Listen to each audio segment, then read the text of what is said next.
If you're a musician, you need to be collecting all the types of royalties you can for your music. Today, we are discussing 6 different types of royalties that you can earn. Especially, these are good for anyone who's in the sync licensing business. Later in this video, I will rank how much I earned from each of these categories for my royalties for last year.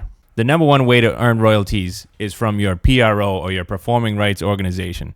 I did another video about this, so I'll make this pretty brief. Your performing rights organization will collect the most royalties for you in most cases. The PRO is the most obvious one.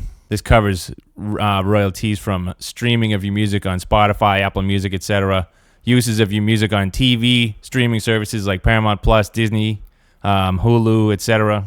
If you write and release music of any kind, you need to be part of a PRO, and they typically pay PRO royalties quarterly. Number 2, content ID. So if your music is used on YouTube, Facebook, and Instagram, content ID will be the way that you get paid from that. So let's say you license your music to a YouTuber and they use it in their video and they get 1 million views.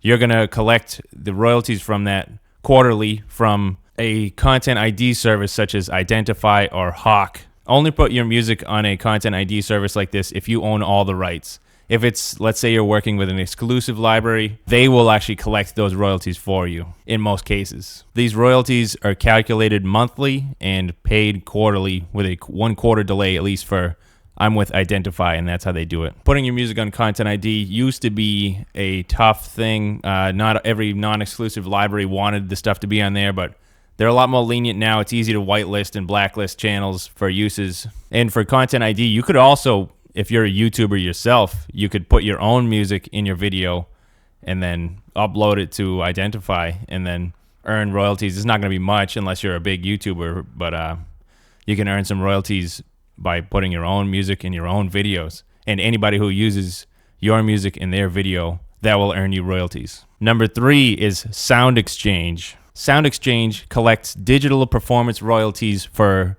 uses of your music for streaming, not on demand. So things like Pandora. I hate to say, but in my experience, I have not really earned anything from Sound Exchange, despite having several dozen artist songs and several hundred music licensing tracks. So personally for me, it has been the least earning, but we will discuss it a little bit more after too. Number 4, neighboring rights groups. This is especially important if you're a sync licensing composer. These groups collect public performance rights for the songwriting copyright holder for music for applicable countries. This is a good thing to be part of if you're in the sync licensing business. The US does not do neighboring rights, but a lot of other countries in Europe and maybe some Asia and around there, they do collect neighboring rights royalties, and those actually can be very good. The neighboring rights group that I am a part of pays biannually, and it's actually just called Neighboring Rights Group. But there's a bunch. Just Google search neighboring rights organizations or neighboring rights groups, and you should be able to find one. See which one's best for you. They might have different payment schedules or whatever. I know some composers who are earning 4 figures for every payment from their neighboring rights group, so it can add up. A little side note here. Sound Exchange and neighboring rights groups may conflict. For example, if you're with Sound Exchange, you have to manually adjust which countries they will collect royalties for you for. You can't be collecting royalties from the same country from both entities. So like if it's, let's say it's Ireland and you have Sound Exchange opted in and neighboring rights group that you're with collect there too, you might run into some issues. So make sure that you only opt in to countries that you're allowed to opt in. And I would suggest that everything that the neighboring rights group you're with collects, do all those, and then the remaining could be for Sound Exchange. Number 5 way to earn royalties is from your DSP or your digital service provider.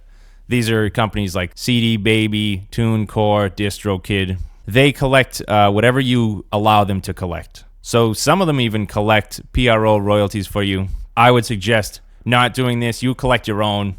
You don't want them to have their fingers in the pie. They're just going to take some that they don't deserve. It's all, you deserve all that. They collect royalties for sales of your music on iTunes and other things like that. They used to have, CD Baby used to have its own storefront, but I think they got rid of that. You can also, through your DSP, they can collect music for content ID for you. Depending on your situation, you may or may not want to do this. If you're doing music licensing, I personally do music licensing for most of my stuff, and I don't allow them to collect content ID. But if I was just releasing artist music, like my band or whatever, and I didn't do sync licensing, then yes, I probably would let them collect it so that it's all in one place and they can collect everything and pay you.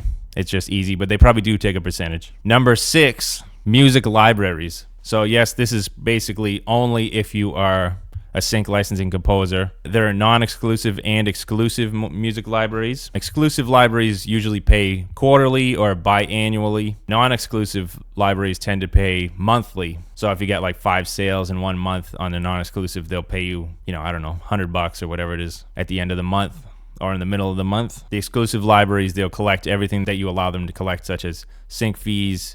They don't do PRO royalties usually.